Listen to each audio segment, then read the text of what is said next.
Ceci est un livre audio autogénéré par Google. Introduction générale. Par Joachim Emmanuel Goma, Zete. Université Marien Ngouabi, Brazzaville, Congo.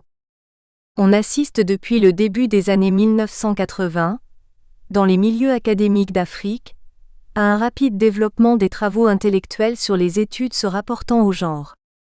Ce sont les chercheurs sud-africains qui, les premiers, se sont lancés dans ce nouveau champ de la recherche grâce à deux initiatives de l'Institut africain sur le genre, African Gender Institute, AGI, de l'Université du Cap.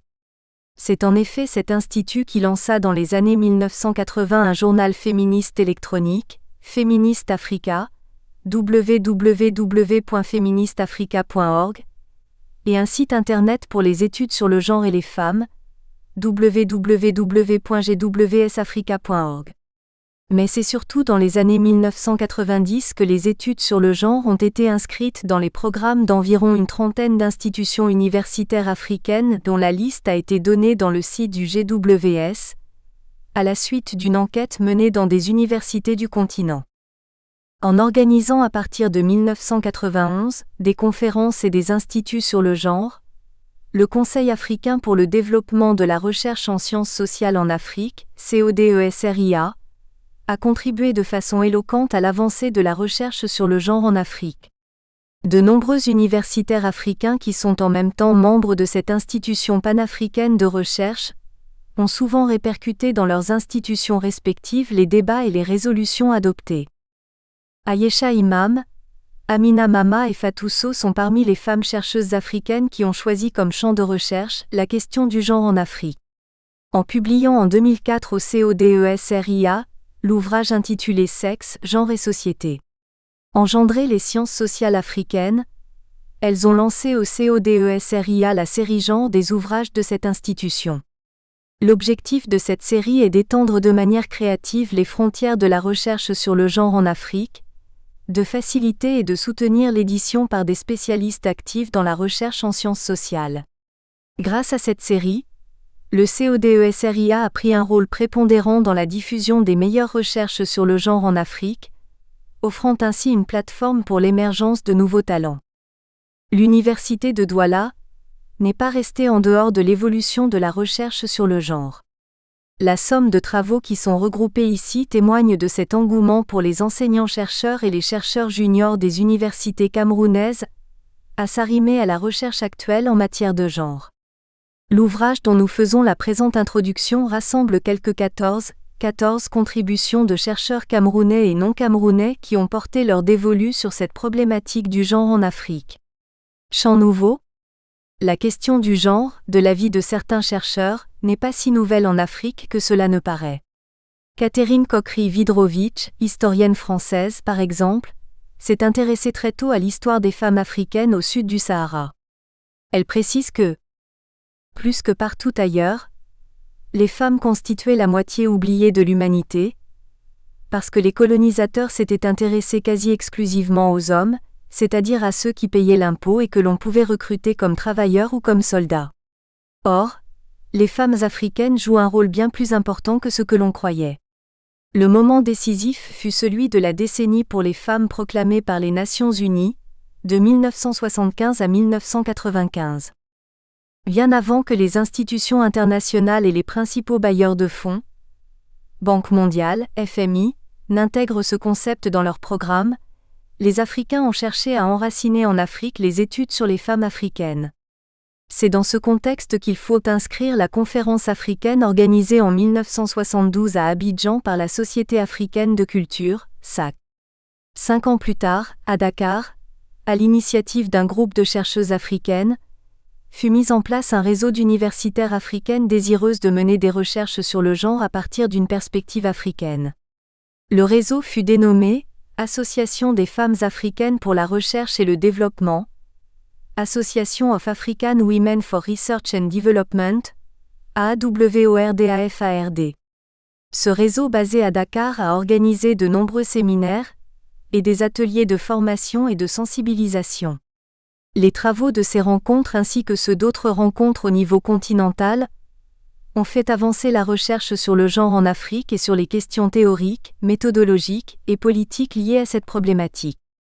On peut donc affirmer qu'au cours de la période qui va des années 1970 aux années 1990, les chercheurs africains ont dans les universités et dans les institutions panafricaines de recherche comme le CODESRIA, travaillé à la clarification des questions conceptuelles sur le genre à appliquer dans un contexte africain. Qu'en est-il des recherches sur la question du genre à l'université de Yaoundé 1 ? Lorsqu'on évoque cette question au département d'histoire de cette université, deux noms surgissent ipso facto comme des têtes de proue. Il s'agit d'Odile Chantal Ekindi Chatap et Virginie Wanyaka Bongwen-Oyongmen. Ces deux historiennes sont des produits de l'école historique de l'université de Yaoundé 1. Elles ont été formatées, pour utiliser un terme de leur, par les maîtres de cette école parmi lesquels, Tierno Mouktarba et Daniel Abois dont les empreintes restent encore incrustées sur les travaux des deux historiennes. L'article d'Apizé Evelyne Ayafor présente le parcours professionnel des deux historiennes. L'auteur précise qu'Odile Chantal Ekindi Chatap et Virginie Wanyaka Bongwen-Oyongmen sont les deux pionnières de l'enseignement et de la recherche historique à Yaoundé 1. Grâce aux informations collectées au département d'histoire, entretien et archives, elles montrent comment ces deux femmes, en moins de 15 ans de carrière, 1993 à 2015, ont porté leur pierre à la construction de cet édifice chargé de la production et de la diffusion des savoirs historiques au Cameroun. Non seulement elles se sont impliquées dans la vie du département, mais elles ont surtout inscrit la femme au centre de leurs recherches. Les contributions d'Odile Chantal Ekindi Chatap qu'évoque Apizé Evelyne Ayafor peuvent être comparées à celles qu'évoque l'article de Kofi Nutefe Tsigbi, Soalinan Chinchan et Zokia Ablavid Almeida Oundedok. Ces chercheurs, partant des travaux effectués par les femmes au département d'histoire et d'archéologie de Lomé, Togo, montrent aussi les femmes dans l'historiographie togolaise au cours de la même tranche chronologique, 1992 à 2015. À titre de comparaison, on peut indiquer que la production dans le domaine du genre au département d'histoire de Yaoundé 1 apparaît relativement plus importante qu'au département d'histoire et d'archéologie de Lomé. La question de la Grande Muette, abordée par Virginie Wanyaka Bongwen-Oyongmen, a été soulevée par l'article de Willy Didier Foga-Confon et celui, collectif, de Hans Gilbert Mebengdang et Martin Raymond Willy Mbog-Ibok. Dans son article, Willy Didier Foga-Confon s'est attelé à comprendre ce qui a poussé cette historienne à s'intéresser à l'histoire militaire du Cameroun. Est-ce la thèse de doctorat d'un de ses maîtres, Tierno Mouktarba, sur les questions militaires en Afrique précoloniale, ou le fait d'être la fille d'un militaire ? Quoi qu'il en soit, cette historienne a essayé d'imposer au département d'histoire de Yaoundé 1 des enseignements sur l'histoire militaire et d'encadrer des étudiants dans cette spécialisation. Dans leur article, Hans Gilbert Mebengdang et Martin Raymond Willy Mbog-Ibok se sont penchés sur la question de la féminisation des armées au Cameroun. Ils montrent comment s'est construite de manière socio-historique cette féminisation. Faustin Quesnay et Edith Mireille Tegna ont choisi tous deux de présenter deux figures considérées comme emblématiques de la vie politique camerounaise. Deux leaders politiques pour la première et deux parlementaires pour la seconde. Julienne Ketcha et Gwendoline Burnley, deux parlementaires, sont au cœur de l'article d'Edith Mireille Tegna. L'approche utilisée par cette historienne est comparatiste. Faustin Quesnay, quant à lui, nous présente le portrait de deux grandes figures politiques dont la carrière politique respective débute dans les années 1950. Les itinéraires respectifs des deux personnalités sont totalement opposés. La première, Marie-Irène Ngapes Biyong, a choisi le camp des nationalistes de l'Union des populations du Cameroun UPC, la seconde, Julienne Ketcha, celui du pouvoir colonial et de son succédané, le pouvoir post-colonial. Ce portrait croisé s'appuie sur les origines sociales des deux personnalités, le contexte de leur engagement politique et leur trajectoire politique atypique. Les études portant sur l'équité de genre, droits de l'homme et développement en Afrique montrent toutes que les femmes portent tout le poids des réductions opérées par les programmes d'ajustement structurel, PA, dans les budgets de l'éducation et de la santé, et de la réduction des effectifs de la fonction publique. Les articles de Jérémy Dillet et Aimé Norbert Melingui Aïssi viennent corroborer cette affirmation. Face aux difficultés générées par la crise économique, et poussée par une situation de pauvreté matérialisée par l'incapacité du chef de famille à satisfaire les besoins alimentaires, sanitaires et sécuritaires, les femmes des monts Mandara ayant migré à Yaoundé s'investissent dans des activités informelles génératrices de revenus. Jérémy Dillet recense les facteurs qui ont poussé ces femmes dans l'économie informelle. Leur contribution au niveau socio-familial et au niveau du développement national est incontestable. Pour Aimé Norbert Melingui, les femmes africaines en général et camerounaises en particulier constituent la couche de la population la plus touchée par la pauvreté. C'est pourquoi les Nations Unies n'ont cessé depuis ces dernières décennies de formuler des démarches pour les intégrer réellement au développement. L'auteur s'emploie à retracer toutes les démarches onusiennes en la matière et le rôle que jouent les ONG de développement pour que les femmes camerounaises sortent de la pauvreté. 4 études ont abordé, sur la longue durée, la question de la femme dans les sociétés camerounaises et africaines. Alexis Tag-Kake remonte l'Égypte pharaonique, du 3e au 2e millénaire avant Jésus-Christ. Raphaël Batengwene Assil et Jean-Pierre Tsango Boko étudient la femme dans la société Tsinga de Mbangasina, de 1750 à 2015. Hans-Gilbert Mbengdang, Nicodème Glo et Candice Dielkeigne se sont penchés sur la servitude féminine dans les monarchies lamidales du Nord Cameroun et en pays bamileke.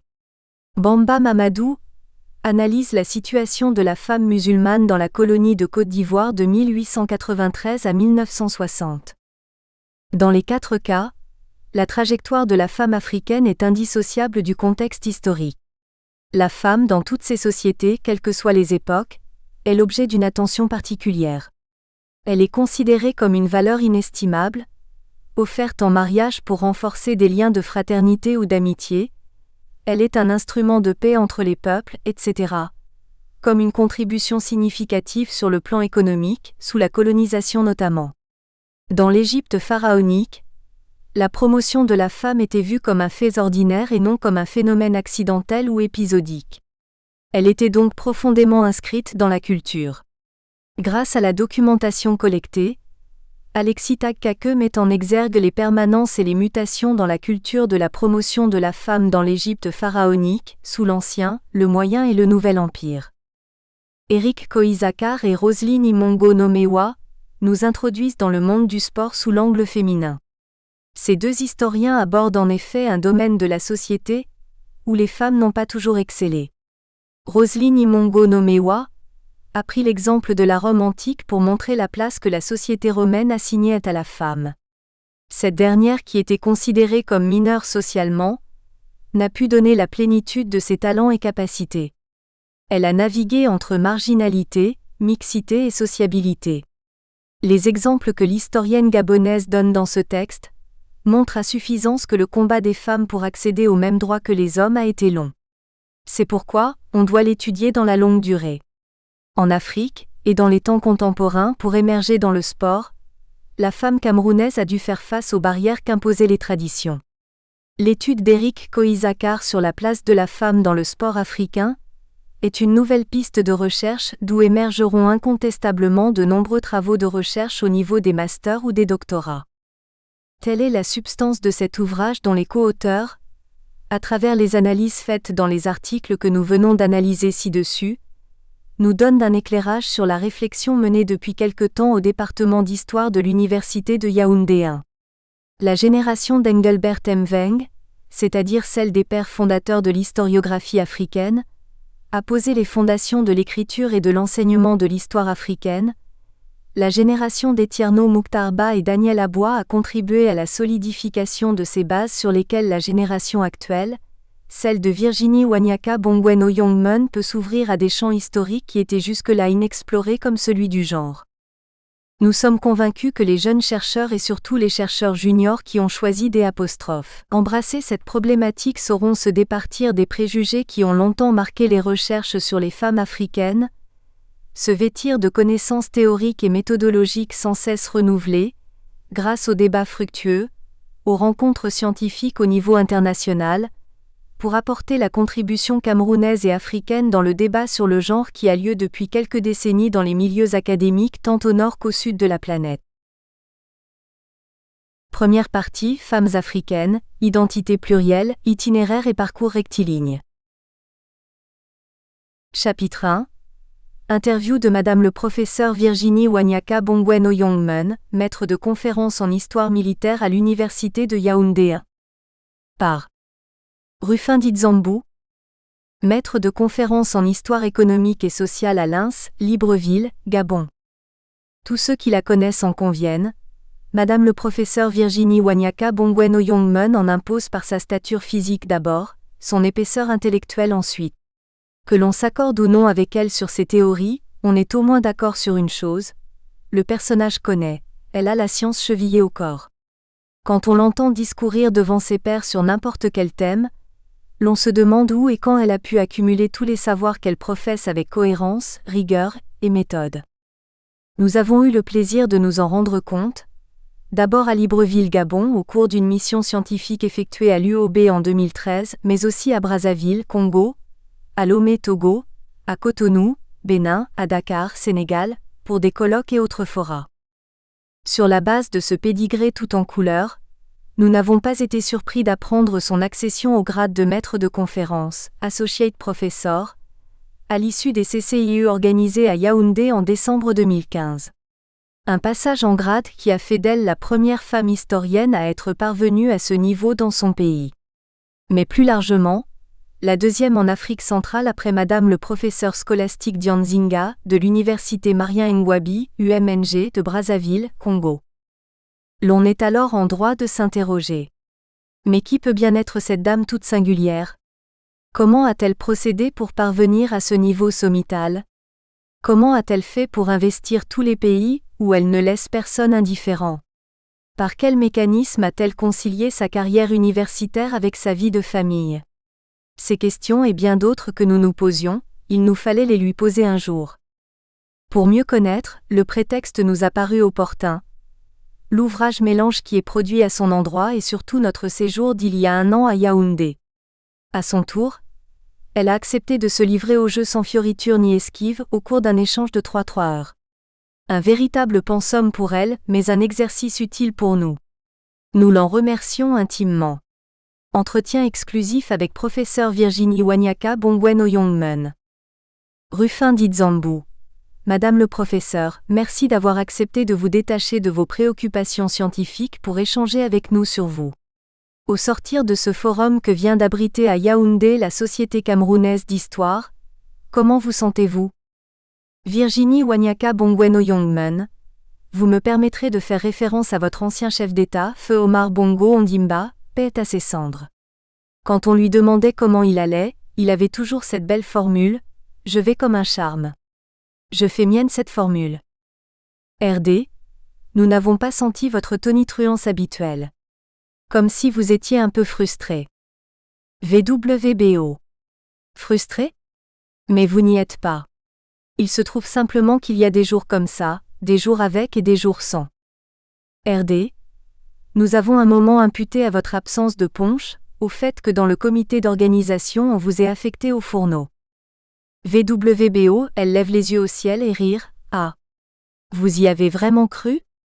Mais rassurez-vous. Oui, j'ai été affecté comme vous dites au fourneau. Raison invoquée.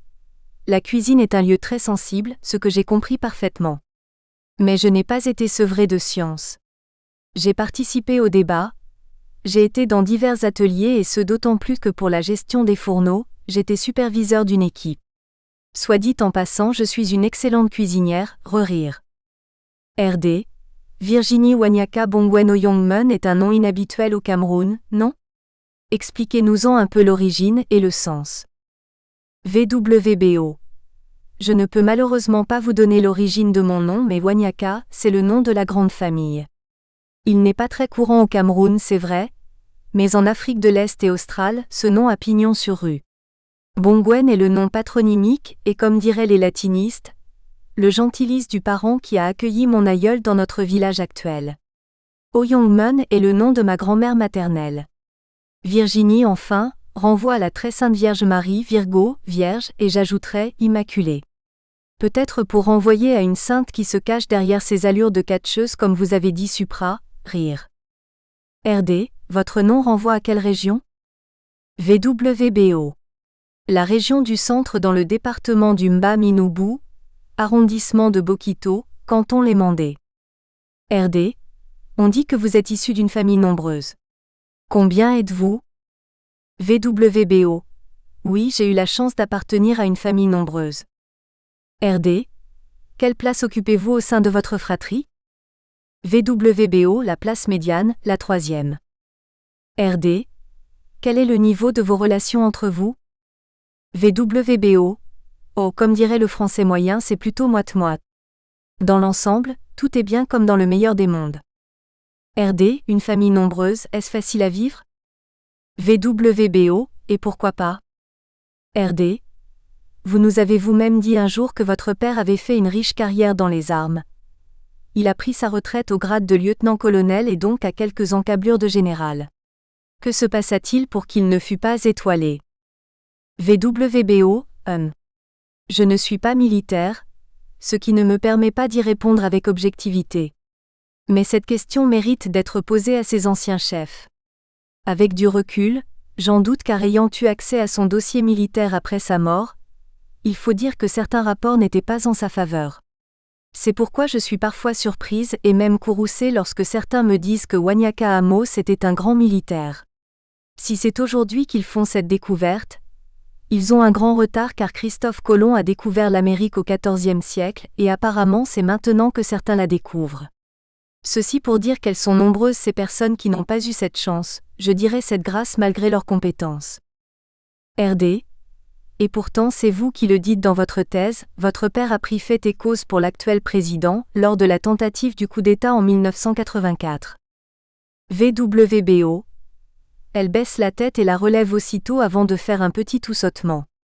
Effectivement, j'ai évoqué ce moment douloureux dans ma thèse et merci de l'avoir lu. Et cet événement que vous indiquez eut lieu le 6 avril 1984. Je m'en souviens comme si c'était hier. En voici la chronologie telle que je le vécus, du haut de mes 13 ans. Cela faisait déjà quelques mois que mon père avait été affecté à Yaoundé, sortant du Reagan à Douala où il était en service. Ce jour-là donc, il entendit une sirène, se leva et enfila sa tenue camouflée avec un calme olympien, mais le regard était subitement devenu très froid. Il dit à son frère, Dr Nyondi Bongwen, chez qui il logeait en attendant de trouver une résidence, qu'il allait voir ce qui se passait au quartier général puisqu'il y était en service à la sous-direction armement-munitions. Ce n'est que 2 jours après que nous pûmes avoir de ces nouvelles. Toute la famille s'était déportée de Mélin, en face du camp de l'ancienne garde républicaine, garde présidentielle, chez un autre de ses cadets, Dr Otoko Bongwen, à Nkomkana. Nous recevions des nouvelles les plus tristes, et l'on ne savait pas s'il était en vie ou s'il était porté disparu. Ma mère et mes frères étaient encore dans la maison de fonction de mon père à Douala. Après ces 2 jours de silence, il vint nous retrouver et me demanda simplement si tout allait bien. Je répondis par l'affirmative. Il froissa mes cheveux et me dit « Ok, t'inquiète ma fille ». Du Wanyaka tout craché qui parlait très peu de ses activités militaires, sauf avec ses frères d'armes. C'est ainsi que l'on apprit qu'il était, avec son commandant de l'époque et promotionnaire, le colonel, devenu général par la suite, Pierre Samobo, à l'origine de la reprise de la maison de la radio au Mutin. Il avait fait son devoir qui était de défendre les institutions de l'État, comme tout homme en tenue qui se respecte. Ces institutions étaient pour lui une sorte de patouche. Vous dites qu'il a pris faits et causes et vous renvoyez ce propos à ma thèse? Je ne me reconnais pas dans ce propos. Je pense plutôt qu'il a agi comme un bon soldat, full stop. La devise de l'armée camerounaise est d'ailleurs tout un symbole. Honneur et fidélité, vous pouvez alors comprendre. RD. Votre père fut-il le seul membre de sa famille à avoir embrassé le métier des armes? VWBO. Non, 2 de ses cadets ont suivi ses traces. Le commandant Ngara Bongwen Moïse et l'officier de réserve Batchaken Bongwen Vincent. RD. Est-ce à dire qu'il n'y a pas eu d'universitaire au sein de la famille? VWBO, ah que si.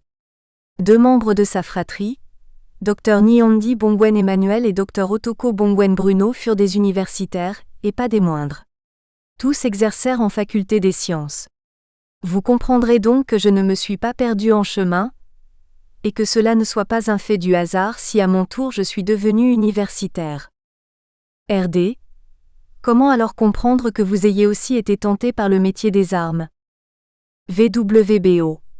En réalité, j'ai été attiré par l'une ou l'autre des deux options, l'armée et l'université. Pour l'armée, c'est évident. Je suis né dans une garnison militaire, j'ai passé toute mon enfance dans les garnisons militaires. J'ai été bercé au son de la musique militaire et quelquefois, mes amis et moi mangions la popote. Voyez-vous, c'est un milieu où j'ai plus de repères que chez les civils. Pour l'université, c'est aussi évident. Mes oncles avaient ouvert la voie. Au final, c'est la deuxième option qui a prévalu. RD. Peut-on savoir ce qui s'est passé pour que cette option prévalue? VWBO. J'y vois d'abord l'exécution du plan de l'existant anonyme. Les plans de Dieu ne sont pas toujours ceux des hommes. Ensuite, il y a inévitablement l'imitation et l'exemple qui donnent envie de faire comme ses devanciers. RD. Avez-vous des souvenirs de la vie dans les différents camps? À Koutaba, par exemple, comment était rythmé le quotidien d'une fille de lieutenant-colonel? VWBO. À cette époque, mon père était capitaine. La vie qu'on y menait était comme celle de tous les enfants de mon âge. Partir du camp des officiers pour le camp marié, aller jouer avec nos amis qui n'habitaient pas le camp, aller à l'école, à l'église, aller voir les rassemblements, admirer les paracommandos dans leur tenue. De temps à autre des voyages dans les Dakota et Caribou, rire, une belle vie faite d'insouciance. RD. Est-ce que c'est cela qui aurait pétri ce caractère quelque peu martial que vous arborez? VWBO. Martial renvoie au dieu Mars, au dieu de la guerre à Rome. Est-ce à penser que j'ai un caractère belliqueux, guerrier? Je reconnais que je suis parfois fougueuse, parfois irascible, un trait de caractère qui fait de moi ce que je suis. Si ce que vous dites est exact, alors j'avoue que c'est inné. Je pense avoir trop pris de mon père. RD. Et pourtant quand on vous approche, vous êtes d'une réelle et nette simplicité. VWBO, c'est ce que certains disent. RD. Il se dit que si vous avez tenu à faire une thèse, c'est pour honorer la mémoire de votre père. Expliquez-nous. VWBO, en histoire militaire, voulez-vous dire? N'est-ce pas normal? Cela prouve simplement que je suis la fille de mon père. Il aurait été très heureux s'il avait pu assister à ma soutenance de thèse. Ses amis, ses collègues étaient présents et cela m'a mis un sacré baume au cœur. Ma mère était très heureuse. RD. Depuis plusieurs mois vous êtes maître de conférence, MC en abrégé. Félicitations. Mais comment se sent-on quand on se trouve hissé à ce rang? VWBO, merci. Honnêtement, je ne vois pas de grands changements, sinon que les challenges sont encore plus nombreux. RD, première femme camerounaise et deuxième en Afrique centrale. Racontez-nous les instants qui ont suivi cette promotion. Comment l'avez-vous su? Et quelle a été votre première nuit, fête, sommeil, repas? VWBO. Lorsque j'ai passé mon audition au sortir de la salle, j'ai dit « Seigneur, j'ai fait ma part, le reste, je ne le gère plus. » Voilà. Faire ma part, oui. Comme Jules César après avoir franchi le Rubicon, j'ai dit « Le sort en est jeté, car j'avais un très bon dossier. Je m'étais très bien préparé. J'avais jeté toutes mes forces dans la bataille. J'avais pu réunir des articles de bonne facture publiés dans des revues scientifiques, elles aussi de bonne facture, auxquelles j'avais joint des preuves d'une forte mobilité, par une abondante présence aux colloques internationaux ainsi qu'aux missions d'enseignement. Sur ces bases, le jury a estimé que j'étais en droit d'être hissé au rang de maître de conférence, associate professeur. Les collègues m'ont alors appelé pour me féliciter. Dès l'abord, ce fut l'émotion et une grande tristesse, comme chaque fois que je traverse une étape importante de ma vie. J'ai alors eu une pensée pieuse pour celui-là qui fut et qui reste l'homme le plus important de ma vie, mon père. Il n'est jamais tard pour bien faire. J'en profite pour remercier tous ceux qui m'ont accompagné dans cette aventure fabuleuse. Merci grandement à eux, sans exception, mais merci aussi et surtout au Seigneur sans lequel l'on ne peut rien. RD. Parmi vos parents, à qui avez-vous pensé en premier? VWBO, mon père bien sûr. Mais aussi comme une avalanche, ma mère, mon fils, mes frères, mes sœurs, mes neveux et nièces, mes amis. Oh! C'était un moment particulier. Une fois de plus, qu'ils en soient tous remerciés. Mais également, Pardon à ceux que j'ai peinés pendant cette traversée du désert. RD, si votre père avait été là, qu'aurait-il fait? Congratulations, simple ripaille ou causerie au coin du feu, rythmée de sourires et de rires de joie? VWBO. Ah ça pour sûr, ça aurait été un moment bien arrosé entre nous. Mon père était un bon vivant, rire. RD. Ce moment tout particulier, n'a-t-il pas été une occasion pour revivre toute la trajectoire que vous avez effectuée depuis le pré-primaire? VWBO, et pourquoi pas? J'ai tout revécu l'instant d'une nuit.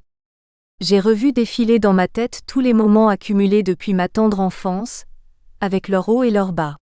Ce moment grisant passé, il fallait revenir sur terre. Ce n'était qu'une écume. Il fallait passer à autre chose car si l'on y prend garde, on court le risque de voir la tête enflée alors que tout est vanité. Et comme dit l'Ecclésiaste, vanité des vanités, tout est vanité. RD. Avez-vous eu une pensée pour vos enseignants et vos collègues? Si oui, lesquels? VWBO, mes enseignants? Quelle question? Oui, mes maîtres. J'aurais eu envie de les voir tous pour leur sauter au cou et leur dire « Merci. » Professeur. Abois Daniel, mon père, mon facilitateur, mon guide, mon inspirateur, mon mentor, professeur. Tierno Mouktarba, mon éveilleur de science et de conscience, feu professeur. Shem Bonfen Languet, mon magistère, professeur. Fabien Kanjiwan, mon objecteur de conscience autant que mon éclaireur et ma lumière. Dr Odile Chantal Chata Pekindi, mon éclaireur et mon inspiratrice, et tous les autres, mes autres maîtres qui font partie de ce que j'appelle le grand reste. Professeur Albert François Dikoumé, professeur Joseph-Marie Ntesto BE accent aigu, professeur. Verkijika Fanzo, professeur. Chiabi, professeur. Dickens Priso, professeur. Samuel et Foi Mbozo, parce qu'ils ont cru en mes capacités et m'ont accompagné vers cette élévation. Je leur dis encore et toujours un tonitruant merci. RD, est-ce qu'une telle promotion change l'homme? VWBO, l'homme ne change pas, il est le même. Mais c'est le regard qu'on porte sur lui qui change. Résultat, il sait seul. Ce que je comprends car si un lionceau a besoin de sa mère pour grandir, lorsqu'il devient lion, il n'est plus assisté mais devra compter sur ses propres capacités pour résister à toutes sortes d'avalanches. Pour dire qu'au fur et à mesure que l'on s'élève dans la vie, la solitude devient notre compagnon et notre véritable ami. RD. Est-ce qu'une telle promotion ne complique pas les relations avec les collègues, tous sexes et tous grades confondus? VWBO, ah ça. Certains vous respectent, d'autres vous jalousent, d'aucuns vous envient, il en est qui vous calomnient souvent gratuitement mais... Tel est ainsi fait l'homme. Thomas Hobbes dans son Léviathan n'avait-il pas dit à la suite des Romains, que l'homme est un loup pour l'homme? Il faut le vivre pour en mesurer l'ampleur et le caractère ravageur, pour peu que l'on soit doté d'un esprit fragile. Que n'ai-je entendu? Des propos blessants, des vilainies, mais aussi, et c'est l'essentiel, beaucoup d'encouragement. Et j'ai découvert encore un peu plus la duplicité de l'être humain. Encore plus son caractère sanguin, carnassier, sorcellaire, vampirique. Cruelle espèce. Mais avec laquelle il faut faire. L'essentiel est de se bâtir une solide armure, et de savoir que la vie est un combat. Je suis passé et continue de passer par toutes sortes de sauces dans mon département, rire. J'espère que cela fera partie bientôt de l'histoire ancienne. RD, quel est alors votre antidote? VWBO, l'humilité et la culture du positif. Le silence. Ne rien dire, ne rien entendre, ne rien voir, conformément à la sagesse bouddhique. Rester superficiel par profondeur, pour parler comme Nietzsche qui avait tenu ses propos par référence aux Grecs. Ne pas se prendre au sérieux et ne pas prendre avec considération toutes les insanités qui peuvent être déversées sur soi. Prendre avec des pincettes toutes les flagorneries. Un jour, un ami m'a dit « Plus je connais les hommes, plus j'aime les chiens. » Il n'avait pas tort, mais je n'irai pas jusqu'à cette extrémité car je suis humain et je pratique l'humanitas au sens de Socrate que reprit Cicéron. Je suis homme et je sais que rien de ce qui est humain ne m'est étranger. RD. Il se dit aussi que votre père, monsieur le professeur Daniel Abois, vous aurait aiguillonné. VWBO, ah bon? Il y a quelques années, lors de mon changement de grade comme chargé de cours qui s'est passé assez difficilement, il m'a mise au défi et voilà, je l'ai relevé. Si c'est dans ce sens, oui. Il m'a aiguillonné car m'ayant permis de ressortir toutes mes ressources et capacités, et de braver tous les écueils. RD, excusez-nous cette indiscrétion. Comment se fait-il qu'il soit votre père? VWBO, que voulez-vous que je vous dise? Un père c'est un père. Ne sommes-nous pas en Afrique? Quand un enfant naît chez les Bantous, il n'appartient pas qu'à ses parents biologiques. Il appartient aussi à la tribu, au clan et pour tout dire aux collatéraux.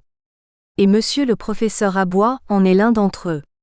Aussi loin que je me souvienne, il a toujours été là. Grand ami de mon oncle, Dr Otoko Bongwen, très lié à son grand frère, mon père, qui l'appelait affectueusement Wan. Tous, mes frères, sœurs, cousins, cousines l'appellent Tonton Dan, alors que pour moi c'est professeur Abois, rire. Je lui ai été confié officiellement par mon père, à mon entrée à l'université. Mon père avait coutume de dire qu'il saurait canaliser ma fougue et mon énergie, sachant que j'avais une peur bleue de lui, rire. Il a réussi le challenge de me rendre plus forte que jamais, et le pari de me faire croire en mes capacités. La méthode? Ça, c'est une autre histoire que je vous conterai certainement un jour, sourire. RD. Comment se constitue un dossier pour la maîtrise de conférence? VWBO. Elle est bien lourde, la constitution d'un dossier pour la maîtrise de conférence. Vous en savez vous-même quelque chose car maître de conférence aussi, même si c'est au CAM. Divers éléments y entrent en ligne de compte, présentation du candidat sur le plan civil, le trajet académique, diplôme, direction de mémoire, etc. Puis viennent les publications et les participations aux colloques, conférences, séminaires, etc. RD, à vous suivre, cela a requis d'énormes sacrifices. Votre famille, vos enfants n'en ont-ils pas pâti? VWBO, j'ai sacrifié un pan de ma vie. RD, avec regret? VWBO, oh non. C'était le prix à payer. RD, pour tout dire, peut-on concilier la carrière universitaire avec la vie familiale? VWBO, c'est très difficile car la carrière universitaire est rude, exigeante, jalouse et comme disait quelqu'un, tueuse. C'est comme entrer dans les ordres. On s'oublie soi-même et encore plus les autres. Il faut savoir se sacrifier. La carrière universitaire est une dévoreuse d'énergie et de vie. Elle est capable de vous consumer, totalement. Mais qui veut peut. Je l'ai fait pour mon père, mon fils, moi-même, ma petite gloriole, pour ma famille et pour les femmes. Je ne le regrette donc pas. RD, cette promotion vous a ouvert des portes. On vous sollicite à Cara à temps plein et à Libreville on vous propose même de vous y installer pour co-animer la chaire d'histoire militaire, ce à quoi vous répondez par un non-possumus vibrionnant. Comment expliquer cet attachement viscéral au Cameroun? VWBO. Vous n'aimez pas votre pays? Lisez Cicéron, le grand avocat romain, vous verrez ce qu'il dit sur la patria loci et la patria naturae. Ce qui était valable à Rome dans l'Antiquité, l'est aujourd'hui chez nous. Il y a des questions qui ne se posent pas. Quitter ses pénates, s'éloigner de ses racines, même si c'est pour mieux gagner sa vie, ne va pas de soi. Mais comme aurait dit Mitterrand, il faut laisser le temps au temps. Peut-être un jour viendra, le temps de l'expatriation. Dieu seul sait. Pour l'instant, même si les temps sont durs, je suis au Cameroun, j'y reste. RD. Pourtant il en est qui vous reprochent de ne pas parler l'anglais. VWBO, qu'en savent-ils?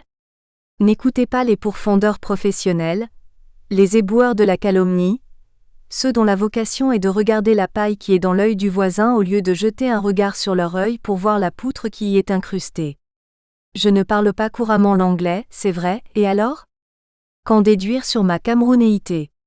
Entre nous soit dit, le bilinguisme exclut-il l'unilinguisme? Je m'interroge ce jour.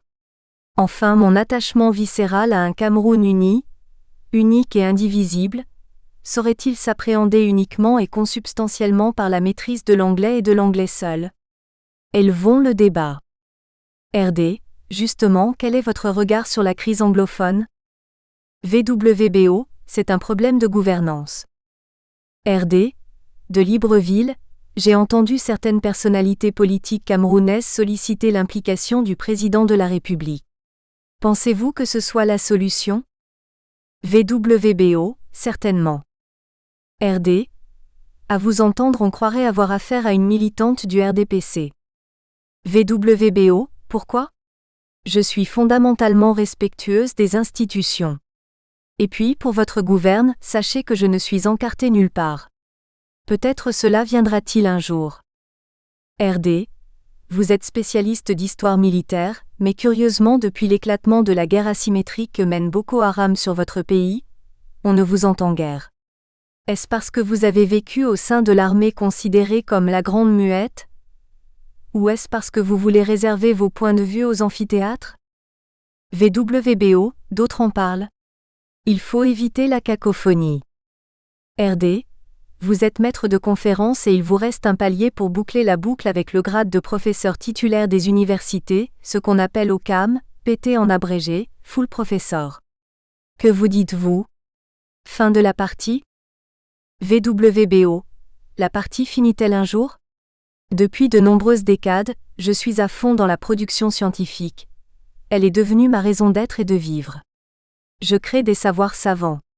Je le fais, non pas uniquement pour un éventuel changement de grade, mais parce que je me sens la nécessité de contribuer au développement de la connaissance, de la science.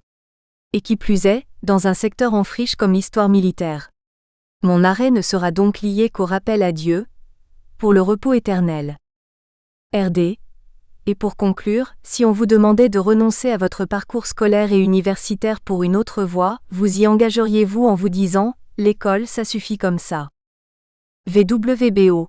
Soupir de soulagement. Non, 3 fois non, cher collègue. Ça ne suffit pas comme ça. Ça ne saurait suffire comme ça. Le prétendre serait signer mon acte de décès. Ce serait négativer tous les efforts accomplis, les annihiler comme s'ils avaient été inutiles. Du pré-primaire au supérieur, je me suis battue et j'ai fini par tracer mon sillon. J'ai labouré la terre ferme. C'est comme une vocation, une sorte de sacerdoce. Imagine-t-on un prêtre renoncer à sa vocation? Même s'il choisit la défroque, même s'il jette sa soutane aux orties et renonce aux vœux de chasteté, il reste toujours prêtre pour l'éternité selon la formule consacrée. Je suis donc et reste toujours universitaire car j'aime les défis que cet univers me procure. Cette compétition loyale et surtout déloyale qui renforce mon esprit compétitif et déterminé est comme un élixir, une drogue, un breuvage qui donne envie d'aller, comme dirait cet animateur de l'émission française Fort Boyard, plus loin, plus haut, plus fort. Telle est ma conviction. Telle est ma confession. Comme diraient les militaires, rompez. RD. Merci madame le professeur et bon vent pour la suite. Fait à Yaoundé, Cameroun, le 26 mai 2016. Chapitre 2. La pensée militaire dans l'historiographie camerounaise. Réflexion autour des travaux de Virginie Wanyaka Bongwen Oyongmen. Par Willy Didier Foga Confon. Université de Yaoundé, Cameroun. Introduction. Dans nos universités africaines postcoloniales, rendre hommage à des personnes encore en vie n'est pas toujours la chose la mieux partagée. Cette pratique n'est en effet pas courante dans nos espaces équatoriaux. Les hommages sont souvent rendus post-mortem. Mais là où cette pratique a cours, elle est réservée aux satrapes du bassin du Congo comme cela a pu être observé dans les années 1960 à 1970 et à une certaine oligarchie politico-intellectuelle mise en place au début des années 1990, mais en réalité plus impopulaire que les anophèles des marais qui s'évertuent à perpétuer les pratiques dignes de voyous, ou encore le vampirisme, la sorcellerie, le griotisme béat du sommet à la base de l'État. Ce bal de sorciers, comme on dirait au Gabon, ce bricolage à la petite semaine de certaines figures de l'histoire de la nation par une certaine élite à la pensée anesthésiée, en réalité des pieds nickelés de la science, relègue très souvent dans les limbes de l'amnésie collective les héros de l'histoire africaine, que ce soit dans les domaines politiques, économiques, social et culturels. Avec de tels agissements, comment s'étonner que l'Afrique en soit encore à se vautrer dans le mal-développement? Si dans le milieu universitaire camerounais, rendre hommage à titre posthume aux bâtisseurs et entrepreneurs du savoir est une lapalissade, il faut reconnaître qu'il existe de manière officielle des cérémonies de reconnaissance et d'au revoir organisées à certains professeurs qui sont admis à faire valoir leur droit à la retraite pour leurs contributions remarquables à la recherche. Dans ce conglomérat, certains universitaires s'organisent parfois à tort et à raison, sur la base des affinités quelconques pour publier des ouvrages dans le but d'immortaliser le passage de certains enseignants ou maîtres à l'université. Ces actes sont certes remarquables et encourageants. C'est dans ce schéma que s'inscrit l'initiative heureuse qui fut prise il y a quelques années de dédier le nom du brillant universitaire et économiste camerounais Georges Ngongo à un amphithéâtre de l'université de Douala. Une initiative mémorable et chargée de sens historique. Mais pourquoi ne pas étendre cette logique à d'autres personnalités intellectuellement de haut vol, et donc, l'essaimer à d'autres dont le talent a été unanimement reconnu?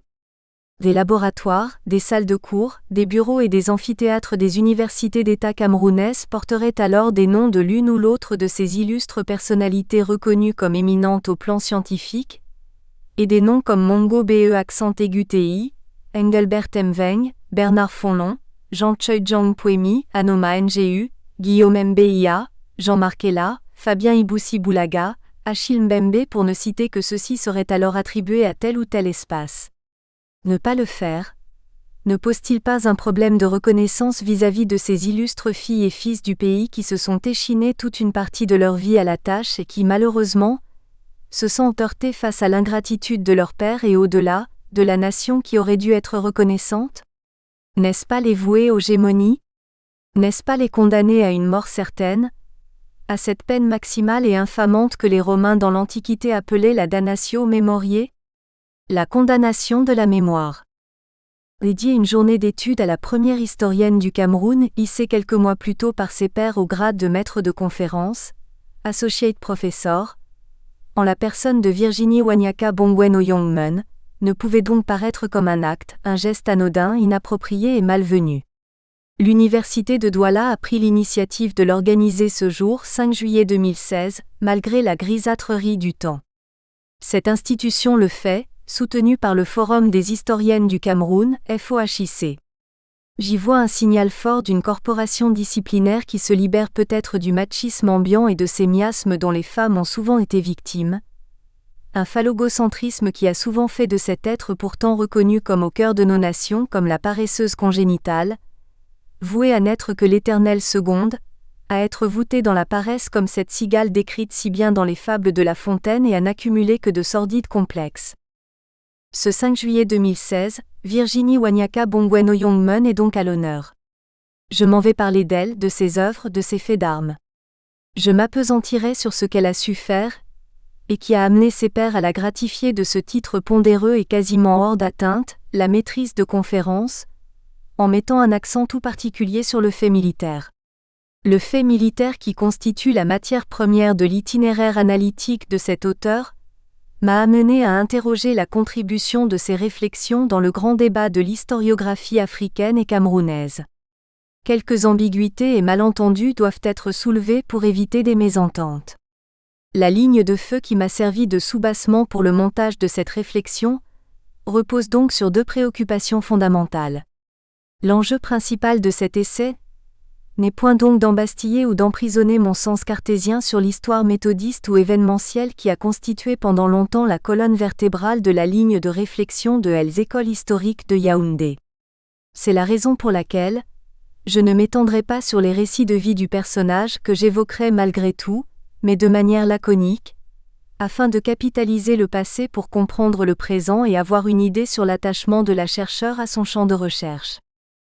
Je m'attacherai plutôt à comprendre en quoi les résultats des travaux de cette historienne apportent un renouvellement épistémologique au débat historiographique en Afrique, et particulièrement au Cameroun. Autrement dit, comment Virginie Wanyaka Bongwen Oyongmen pense-t-elle et écrit-elle l'histoire dans le sillage de l'école des annales? Pour les besoins de la cause, je tenterai d'esquisser ici 3 temps forts qui méritent d'être mis en relief. Le premier portera sur les forces profondes qui ont poussé l'auteur à s'intéresser à l'histoire militaire et à la production historique au département d'histoire de l'université de Yaoundé, de sa création à 1999, date de soutenance du premier manuscrit de jeunesse de la chercheure. Le second aura trait à l'analyse de fond en comble sur la nature et le contenu des publications de Virginie Wanyaka Bongwen Oyongmen, de 1999 à nos jours.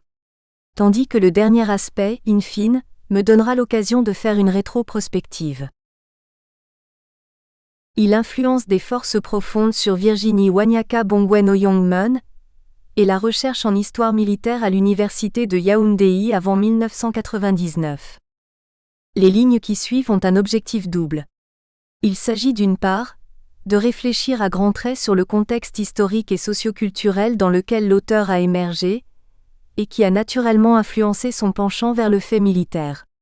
Il s'agit d'autre part, de s'interroger sur la présentation de la recherche en histoire militaire au Cameroun avant 1999, date à laquelle elle soutint son mémoire de maîtrise à l'université de Yaoundé.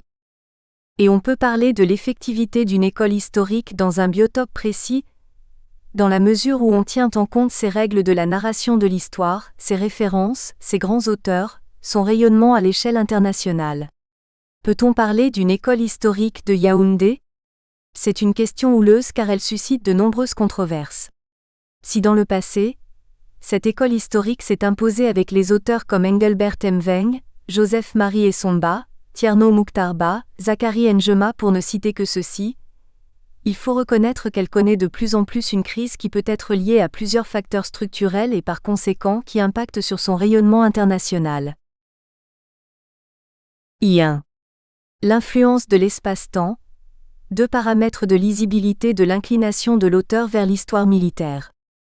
L'espace et le temps sont 2 entités inhérentes qui constituent la pierre angulaire pour décrypter la trajectoire intellectuelle, politique, économique et sociale des individus. Ne pas tenir cela en compte revient à avoir une vision tronquée dans les analyses que tout chercheur qui voudrait entreprendre une recherche sur le genre biographique peut avoir. Cette hypothèse a fait l'objet de toute une réflexion chez les historiens des relations internationales, à l'exemple de Jean-Baptiste Durosel et Pierre Renouvin dans les années 1970.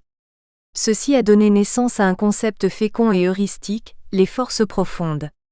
Elles désignent tout simplement l'ensemble des éléments que sont le relief, la démographie, la psychologie, le milieu environnemental qui influe dans les émotions, les sensibilités, les goûts, les actions, les passions des individus et des hommes d'État, Durosel et Renouvin, 1991 sur 6-14, 355 à 381.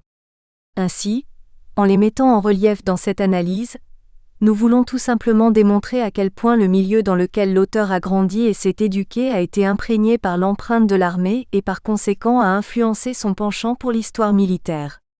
Un bref rappel biographique sur l'auteur nous indique qu'elle est née un 11 septembre, tout un symbole. 1970 à l'ouest du Cameroun, dans la ville de Bafang, dans un contexte sociopolitique marqué par la continuité de la guerre d'indépendance du Cameroun qui opposait les nationalistes de l'Union des populations du Cameroun, UPC, au gouvernement d'Amadou Ahidjo. La vocation de son père, Amos Wanyaka, homme d'armée qui a pris sa retraite avec le grade de lieutenant-colonel et dont les hauts faits sont inscrits dans les faits d'armes du Cameroun et dans la thèse de l'auteur, a amené Virginie Wanyaka Bongwen Oyongmun à sillonner une bonne partie de son enfance et de son adolescence, les garnisons et les camps militaires du pays. L'environnement dans lequel l'auteur s'est épanoui durant une bonne partie de son expérience existentielle a été ainsi marqué par le langage, l'ordre martial, les gestes, la musique, les discours, les individus, le sport, les infrastructures automobiles, les expériences intimes vécues dans l'univers de la grande muette camerounaise et qui par conséquent ont contribué à façonner son tempérament et son système de pensée dans les sciences historiques à Université de Yaoundé, du tournant des années 1997 à 1998 à nos jours. I2. Débat sur la recherche et l'écriture de l'histoire militaire au Cameroun, avant 1998. Comment se structure la sociogenèse de l'histoire militaire au Cameroun ? L'histoire militaire a été absente dans les enseignements et l'objet de recherche des chercheurs camerounais pendant plus de 2 à 3 décennies, depuis la création de l'Université fédérale du Cameroun en 1961 et la création des universités d'État dès l'année 1993. Les historiens et les étudiants-chercheurs ont peu consacré des études à ce domaine de spécialisation, non par manque de conviction et d'intérêt scientifique, mais pour plusieurs raisons qui peuvent expliquer leur réticence et leur détournement de ce champ de recherche durant toute cette époque. Une déduction que corrobore l'auteur par ses propos. Il se trouve que très peu d'enseignants-chercheurs et de chercheurs camerounais, se sont intéressés à l'histoire militaire camerounaise au lendemain des premières années de création de l'université. Ce manque d'intérêt pour cette thématique peut s'expliquer par le contexte de l'époque. Des sympathisants des questions de défense existaient mais n'en faisaient pas du tout un domaine de spécialisation ou encore de recherche pointue. Wanyaka 2015 sur 222-239. Même avec le recrutement de Thierno Mouktar Bah vers les années 1980, cette donnée ne changea pas. De toute façon, il ne pouvait en être autrement. Bien qu'étant spécialiste d'histoire militaire et précisément dans le domaine de la poliorcétique, son statut d'étranger et de réfugié politique originaire de la Guinée-Conakry ne pouvait lui permettre d'imposer des enseignements sur l'histoire militaire et d'encadrer les étudiants sur cette spécialisation. Le contexte politique national marqué par la suspicion, l'espionnite et le renseignement dans tous les services administratifs, et pareillement à l'université pour contrôler toute personne qui pouvait évoquer des questions sensibles sur la sécurité intérieure ou encore de l'armée nationale, ne pouvait y contribuer. C'est le lieu ici d'évoquer la situation intérieure du pays. À cette époque en effet, le pays était menacé depuis son indépendance, le 1er janvier 1960, par les nationalistes upécistes qui remettaient en question l'indépendance en trompe-l'œil que la France lui avait accordée. Cette situation se poursuivit jusqu'en 1971, date de l'emprisonnement et de condamnation d'Ernest Wandier, martyr camerounais, Abwa 2010, Ngo 1990. Cet événement créa une psychose et un impact sur la recherche en histoire militaire au Cameroun, car l'armée était considérée comme un cimetière silencieux qui conservait de nombreux secrets confidentiels d'État. Ainsi, tout individu qui semblait s'intéresser à un quelconque sujet relatif à la sécurité intérieure ou encore aux événements politiques rappelant cette période, était traité de subversif et de connivence avec les nationalistes upécistes considérés par l'oligarchie politico-policière et militaire de Yaoundé comme des fauteurs de troubles. Un exemple sur l'interpellation du jeune étudiant en histoire, Achille Mbembe en 1981, est assez illustratif de cet état de fait. L'idée de s'être simplement intéressé à l'UPC, à la violence coloniale et postcoloniale vis-à-vis des nationalistes, lui a valu des ennuis. En plus des difficultés pour son manuscrit de maîtrise de venir en soutenance, Mbembe, 1979, Mbembe fut aussi interpellé par un corps de la gendarmerie, la brigade mobile mixte, avec comme motif la subversion et la transgression. La recherche en histoire militaire au Cameroun s'imposa seulement au début des années 1990. Le vent de la Baule, le retour au multipartisme et la création des syndicats et des libertés individuelles et collectives avaient libéré la parole en milieu universitaire. Thierno Mouktar Bah, de par sa thèse soutenue en Sorbonne sur les questions d'ordre militaire en Afrique précoloniale, Thierno Bah, 1982, peut être considéré comme le bâtisseur par excellence de cette spécialisation à l'université de Yaoundé et à l'université de Ngaoundéré. À celui que nous qualifions de tête chercheuse, peuvent être associés d'autres d'égale importance. Jean Koufan Menken, Daniel Abwa et Léonard Sa, qui ont encadré une bonne génération des chercheurs camerounais et étrangers en histoire militaire. La chercheure Virginie Wanyaka Bongwen Oyongmun a donc été façonnée dans son cheminement intellectuel particulièrement par le système de pensée de ses maîtres, mais aussi par le quantitatif et le qualitatif des travaux académiques qu'ils ont eu à encadrer. Thierno Mouktar Bah est le père de l'histoire de l'exhumation ou de la rédemption de l'histoire militaire au Cameroun. Ses travaux firent allusion à l'histoire militaire précoloniale de l'Afrique. Ses penchants et ses enseignements sur les guerres précoloniales, les héros militaires, la poliorcétique et l'oralité en Afrique ont influencé une bonne génération d'historiens camerounais, y compris l'auteur. Ainsi, cet érudit africain est l'un des premiers maîtres à encadrer de nombreux disciples dans le domaine de l'histoire militaire qui était encore en friche au Cameroun. Daniel Abwa, historien méthodiste et héritier d'une des pensées de Lucien Febvre, l'histoire c'est l'homme, est également un des maîtres de la chapelle des sciences historiques de l'université de Yaoundé qui a modelé l'auteur dans ses travaux. Faut-il le rappeler, son directeur des travaux académiques depuis la maîtrise jusqu'à sa thèse de doctorat en 2008. Ce maître a eu à encadrer des travaux sur l'histoire militaire dans la période coloniale française. Il a pareillement publié des opéras le domaine de l'histoire militaire, et a encadré de nombreux étudiants sur les activités politiques de l'Union des populations du Cameroun, qui ont eu trait au côté militaire durant la guerre de l'indépendance au Cameroun. L'ensemble de ses travaux a influencé la chercheure dans ses réflexions. Jean Koufan Menken est également l'un des bâtisseurs de l'histoire militaire au Cameroun. Il peut à notre avis, être considéré comme un historien de la Pentecôte. Pour de nombreuses générations d'étudiants formés à l'université de Yaoundé, c'est un historien téméraire qui pense de manière scintillante et explosive. Paradoxalement, il n'a publié aucun opus dans ce domaine, pourtant l'histoire militaire fait partie de ses premières passions de recherche. Son intérêt vis-à-vis de ce pan de recherche l'a amené au cours de l'encadrement des travaux de ses étudiants, à diagnostiquer des hypothèses inaperçues dans la Grande Muette, à débusquer des sujets craints autrefois et relatifs à l'armée dans le régime du Parti unique. Il est l'un des maîtres qui a dirigé un grand nombre de travaux des étudiants en histoire militaire.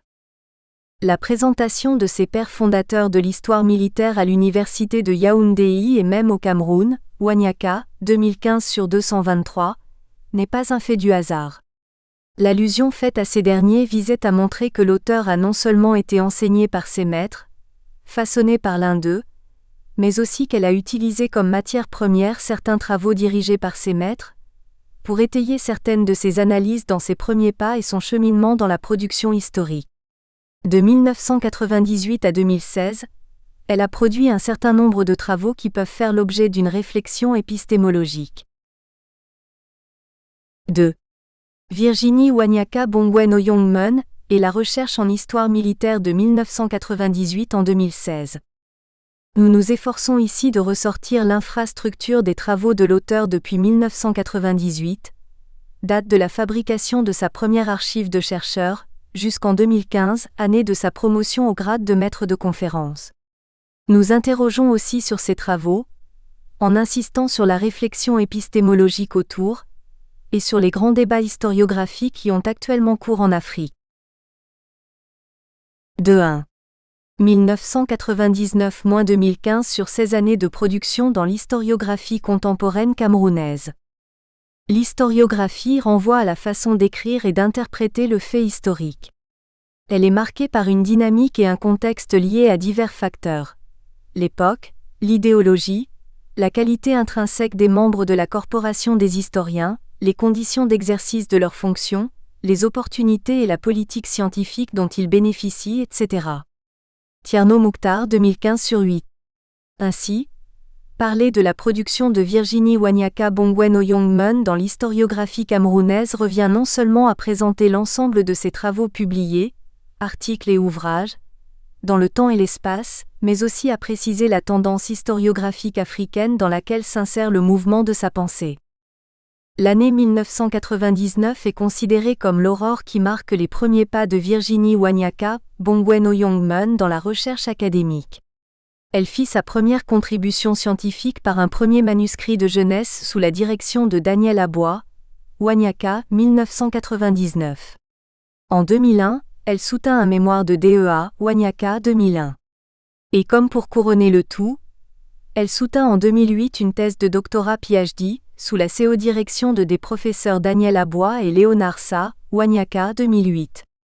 Elle montre dans cette thèse comme les liens coloniaux entre la France et le Cameroun se sont tissés, imbriqués et enchevêtrés durant de longues années, et comment ces liens ont imposé l'omniprésence de la France dans la formation, l'encadrement et l'offre de la logistique des officiers militaires camerounais.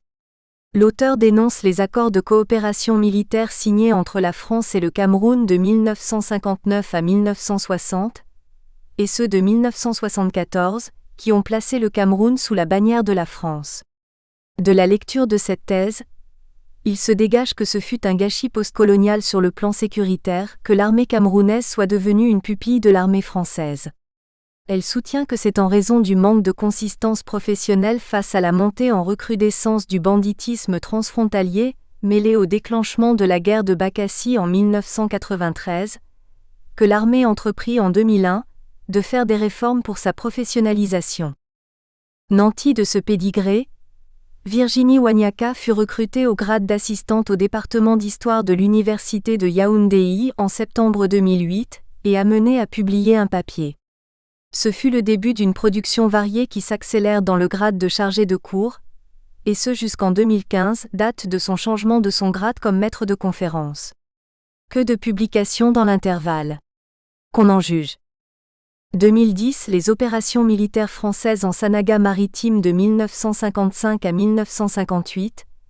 Une revue des sciences sociales Rio do Camaroès, numéro 1, juin 2010, l'Harmattan. 2011 Forces armées à Yaoundé des origines à la camerounisation des cadres, 1894 à 1973.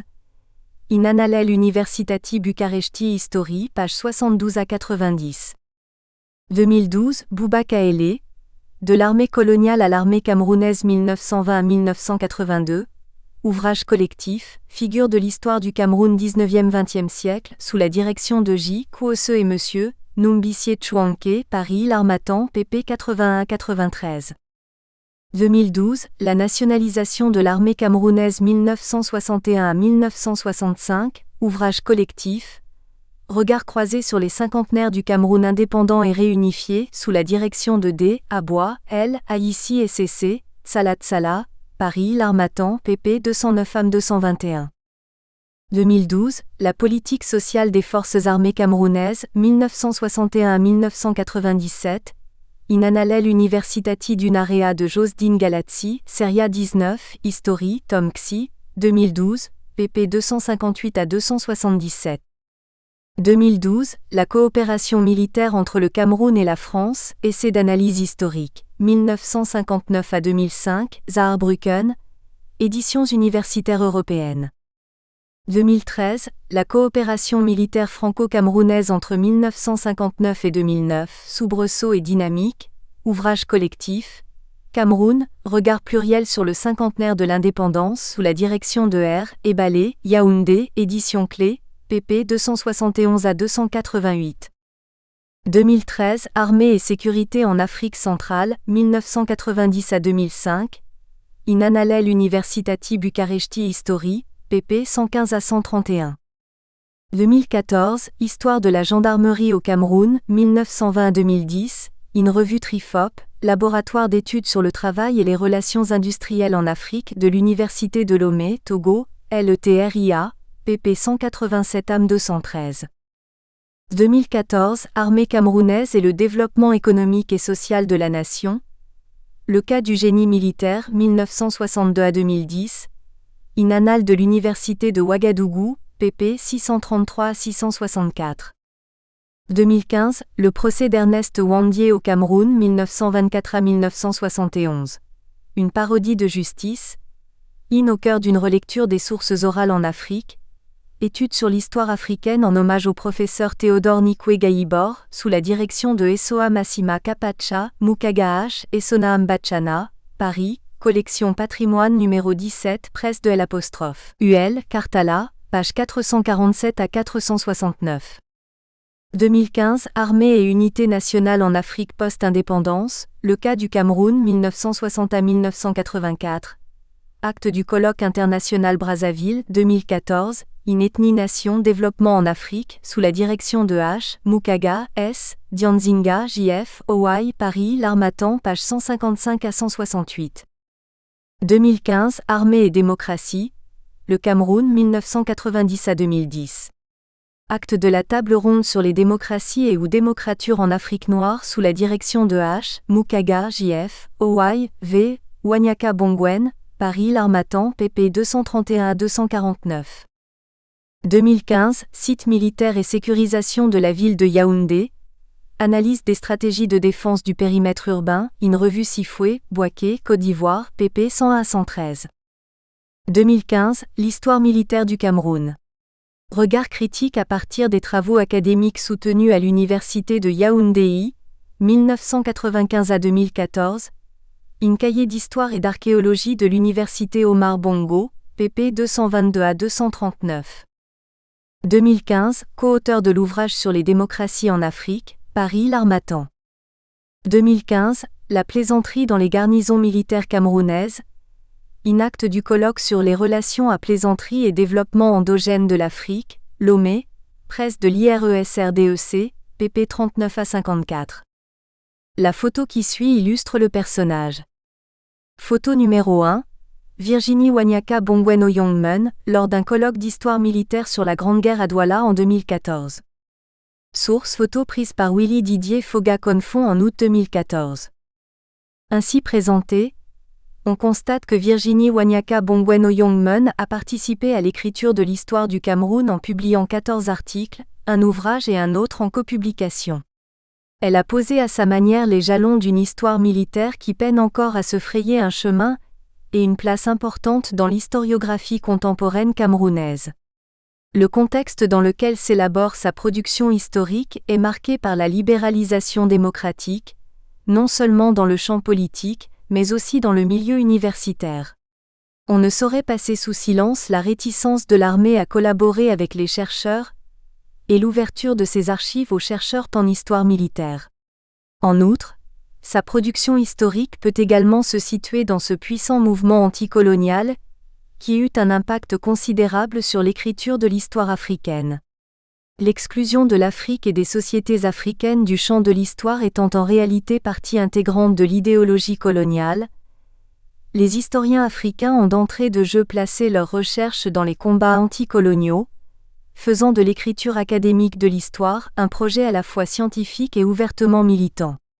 Pour des besoins de réflexion, il faut noter que la bibliothèque coloniale a eu des interprétations cavalières et parfois mensongères sur le sens de la création, du fonctionnement et des finalités assignées à l'armée camerounaise.